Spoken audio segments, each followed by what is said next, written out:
মোটরসাইকেলের চালক যাকে দেখতে পাচ্ছেন আগস্টের 4 তারিখে অ্যাম্বুলেন্সের দায়িত্ব পালন করছে, যেখানে কোনো গাড়ি ছিল না। গুলিবিদ্ধ ছাত্র জনতাকে চিকিৎসাতে নিয়ে যাওয়ার কোনো ব্যবস্থা ছিল না।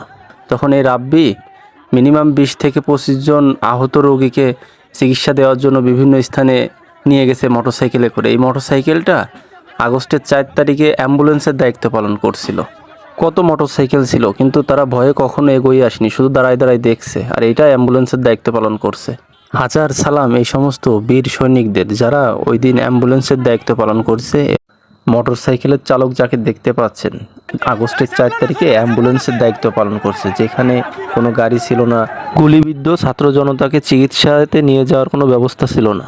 তখন এই রাব্বি মিনিমাম 20 থেকে 25 জন আহত রোগীকে চিকিৎসা দেওয়ার জন্য বিভিন্ন স্থানে নিয়ে গেছে মোটরসাইকেলে করে। এই মোটরসাইকেলটা আগস্টের 4 তারিখে অ্যাম্বুলেন্সের দায়িত্ব পালন করছে।